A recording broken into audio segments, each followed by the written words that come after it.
Bonjour et bienvenue à toi dans cette nouvelle vidéo en droit des entreprises en difficulté. Aujourd'hui, nous allons parler ensemble de la liquidation judiciaire. Pour ce faire, nous verrons dans un premier temps une définition, puis les caractères de la liquidation et enfin les effets de la liquidation. Surtout, n'oublie pas de t'abonner à ma chaîne YouTube et de liker cette vidéo pour me soutenir. Et c'est parti!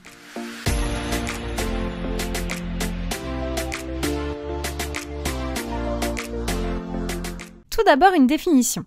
Qu'est-ce que la liquidation judiciaire? Eh bien, c'est très simple, c'est l'ultime étape avant, tout simplement la cessation totale d'une activité, c'est-à-dire que ton entreprise ne peut plus vraiment faire face à ses difficultés, elle va donc fermer, on appelle ça juridiquement la liquidation judiciaire.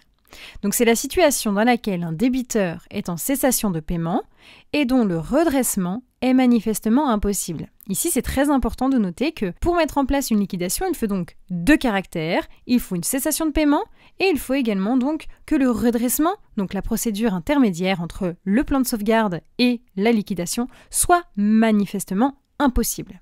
Ici, je vais donc te renvoyer à l'article L 640-1 alinéa 1 du Code de commerce. Tu peux noter que la liquidation ne nécessite pas d'une période d'observation, contrairement au plan de sauvegarde ou encore au redressement judiciaire. Il y a le dessaisissement du débiteur de ses biens.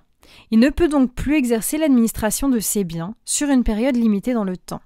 En effet, pour combler le passif, on va donc vendre les différents biens du débiteur, évidemment. Il y a la réalisation de l'actif possible sur une période de 3 mois maximum, où le débiteur peut donc continuer son activité pour les besoins de la liquidation. Par la cession de l'entreprise, par exemple, c'est-à-dire que tu as ton entreprise, elle est en difficulté, mais tu vas la céder tout simplement à ton créancier, ou encore par la cession isolée des biens, ou encore la vente isolée des actifs. Et enfin, tu peux également le faire par l'épurement du passif, par le paiement, ou tout simplement pour insuffisance d'actifs. Donc voici en fait la chronologie finalement de la liquidation judiciaire. Alors en ce qui concerne les effets de la liquidation, c'est très simple. Après les opérations d'actifs réalisées, un jugement va donc clôturer et mettre fin à la liquidation. Ce sera donc la fin de la vie de la société entre les mains du débiteur. Donc on va avoir deux situations. Soit on va clôturer pour extinction du passif, c'est-à-dire que le passif, c'est-à-dire que les dettes sont totalement payées.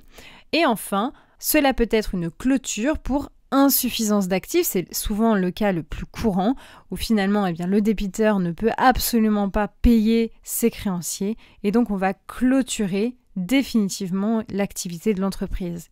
Il existe également une procédure de liquidation simplifiée, en 12 mois environ, lorsqu'il y a une absence totale de biens immobiliers de la part du débiteur. Il ne faut pas avoir eu plus d'un employé au cours des 6 derniers mois.